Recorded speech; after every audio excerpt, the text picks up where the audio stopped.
नमस्कार बंधुरा, आमी रीता और आमार रान्नाघरे अर्थात रीतार पाकशालाय सबाइके स्वागत। ता आजके तोमादेरके देखाबो कुमड़ो शाक और काँठाल बीज अर्थात काँठाल दाना दिए एकटा नतूनत्व रेसिपि। तोमरा तो अनेक भावेई कुमड़ो शाक रान्ना करे खेयेछो, एकबार एइभावे करो मुखे लेगे थाकबे और एकदम निरामिष रेसिपि। और सम्पूर्ण भिडियोटा देखबे, स्किप करे गेले किन्तु बुझते पारबे ना। ता चलो प्रथमे मूल रेसिपितेई जावा जाक। एबार कुमड़ो शाकेर जोन्नो एखाने जे काँठाल बीजगुलो उपरे सादा जे खोसा सेगुलो छाड़िए भेतरे लाल अंशगुलोके छाड़िए नियेछि, निये दु टुकरो करे नियेछि। एखाने किछु बेगुन नियेछि, बेगुनटाके मिडियाम साइज करे केटे नियेछि और आलुगुलो चौको चौको करे केटे नियेछि एकटु बड़ो करे। और एखाने कुमड़ो बड़ी हिंग दिए सेटाके नियेछि। और देखो कुमड़ो शाकटाके केटेछि, এই যে ডাটাগুলোকে আমি যে আঁশগুলো থাকে সেগুলো ছাড়িয়ে নিয়েছি, তাহলে কুমড়ো শাকটা খেতে কিন্তু অনেক ভালো লাগবে। আর শাকগুলোকে কুচিয়ে নিয়েছি। আর কুমড়ো ডাটার গায়ে যে আঁশগুলো রয়েছে ওগুলো না ছাড়ালে কিন্তু শক্ত লাগবে আর ভালো লাগে না খেতে, সেই জন্য এইভাবে ছাড়িয়ে নেবে। প্রথমে কড়াই বসিয়ে কড়াইতে তেল দিয়েছি, সর্ষের তেল, তারপর কুমড়ো বড়িগুলো ভেজে নেব। একটু লাল লাল হয়ে আসলে এবার বড়িগুলো তুলে নেব।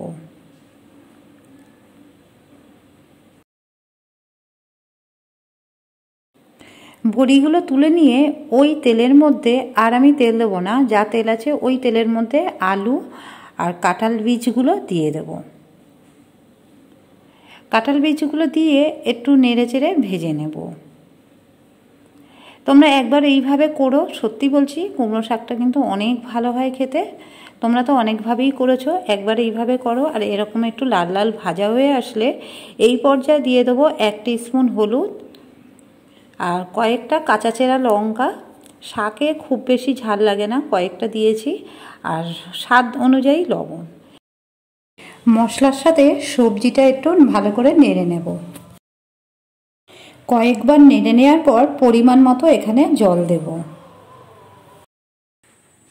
জলটা কিন্তু বুঝে দিতে হবে, এই সবজিগুলো সিদ্ধ হবে, তারপরে এখানে আরও কিছু সবজি আমি দেব, সেগুলো সিদ্ধ হবে। জলটা বুঝে দেওয়া, যে যেমন সবজি দেবে সেই মতো বুঝে দিতে হবে। এবার দেখো জলটা ফুটে উঠেছে।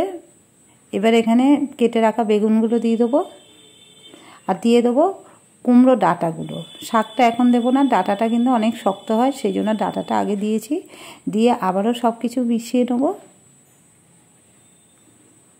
নেড়ে চেড়ে সমস্ত কিছু মিশিয়ে নেওয়ার পর এবার এখানে 1 টিস্পুন জিরের গুঁড়ো অ্যাড করব।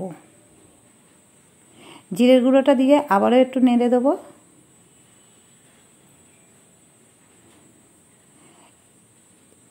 এবার এখানে একটা থালা ঢাকা দিয়ে রেখে দেব 5 মিনিটের জন্য। 5 মিনিট পর ফিরে এলাম। 5 মিনিট পরে এবার সবজিগুলো একটু আবারও নেড়ে নেব। একটু চেক করে নিচ্ছি, দেখো বেশিটাই সিদ্ধ হয়ে এসছে, একটু চেক করে নিলাম। এই পর্যায়ে এবার এখানে দিয়ে দেবো ভেজে রাখা বড়িগুলো আর দিয়ে দেবো কেটে রাখা কুমড়ো শাক। কুমড়ো শাকটা ভালো করে ধুয়ে নিতে হবে। আর যেহেতু আমার ছাদে হয়েছিল, নোংরা তেমন কিচ্ছুই ছিল না। আর দিয়ে দেবো একটু লবণ উপর দিয়ে অল্প করে, শাকে কিন্তু বেশি লবণ হয়ে গেলে ভালো লাগবে না। আবারও 5 মিনিট রান্না করে নিলাম। 5 মিনিট পর ফিরে এলাম। এবার সবজি শাক খুব ভালো করে মিশিয়ে নেব। মিশিয়ে আবারও কিছুক্ষণ রান্না করে নেব নেড়ে চেড়ে। এবারে এখানে চিনি অ্যাড করব, 1 চামচ চিনি দিচ্ছি। মিষ্টিটা তোমরা কম বেশি করে দিও, শাকে কিন্তু একটু মিষ্টি দিতেই হয়। সব কিছু ভালো করে মিশিয়ে আবারও 4-5 মিনিটের জন্য ঢেকে রান্না করে নেব। 4-5 মিনিট পর ফিরে এলাম। এবার আবারও আমি খুব ভালো করে একটু সব সবজিগুলো মিশিয়ে নিচ্ছি। এখনও দেখো সবজির মধ্যে জল আছে, আর এই জলটা থাক, পরে আমার কাজে লাগবে। এবার আমি তরকারিটাকে নামিয়ে নেব। এখনও কিন্তু রান্না হয়ে যায়নি, এখনও অনেকটাই বাকি আছে, তোমরা দেখতে থাকো। এরপর কড়াইটা পরিষ্কার করে কড়াইতে 2 চামচ মতো সর্ষের তেল দেব এখানে 1/2 টিস্পুন মতো 5 ফোড়ন, দিয়ে দেবো 2টো গোটা শুকনো লঙ্কা, একটু নাড়াচাড়া করে নেব। ফোড়নটা একটু লাল লাল হয়ে আসলে দিয়ে দেবো 2 টেবিল চামচ বাটা পোস্ত। পোস্তটা দিয়ে একটু ভাজা ভাজা করে নেব তেলের সাথে, তাহলে কিন্তু এই কুমড়ো শাকের স্বাদটা কিন্তু অনেক ভালো হবে। এবার যে পোস্তর বাটি ধুয়ে একটু জল দিয়ে দিচ্ছি, দিয়ে আবারও একটু কষিয়ে নিচ্ছি। পোস্তটা যত ভালো কষানো হবে এই শাকের টেস্টটা কিন্তু আরও ভালো হবে।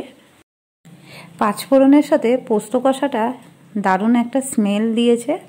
এর মধ্যে এবার দিয়ে দেবো রান্না করা শাকটা দিয়ে খুব ভালো করে পোস্তর মশলার সাথে খুব ভালো করে মিশিয়ে নেব। মিশিয়ে আরও আমি 5-6 মিনিট এইভাবে রান্না করে নেব নেড়ে চেড়ে। যত শুকনো হবে শাকটা কিন্তু খেতে ভালো লাগবে। আর এইভাবে আমি কাঁঠাল বীজ আর আলুগুলো ভেঙে দিচ্ছি শাকের মধ্যে, এইভাবে ঘেটে বা একটু ভেঙে দিলে কিন্তু দারুণ লাগে শাকের স্বাদটা, সেই জন্য। আর এইভাবে আমি আরও কয়েকবার নাড়াচাড়া করে নেব, তাহলেই আমার রেডি হয়ে যাবে কুমড়ো শাকের এই নতুনত্ব রেসিপি। তোমাদের কেমন লাগলো অবশ্যই আমাকে কমেন্ট করে জানাবে। আর ভালো লাগলে প্লিজ একটা লাইক করো আর প্রচুর পরিমাণে শেয়ার করো। আবারও আমি একটু ঢেকে রেখে দিয়েছিলাম, তারপরে আমি পরিবেশন করব। আর চ্যানেলে যারা নতুন বন্ধু অবশ্যই চ্যানেলটাকে সাবস্ক্রাইব করবে আর পাশে থাকা বেল আইকনটা ক্লিক করবে। এরকম নিত্য নতুন রেসিপি ছাড়লে নোটিফিকেশন যেন তোমার কাছে আগে পৌঁছয়। ততক্ষণে তোমরা সবাই সুস্থ থেকো, ভালো থেকো। আবারও নতুন কোনো রেসিপির সঙ্গে তোমাদের সাথে দেখা হবে।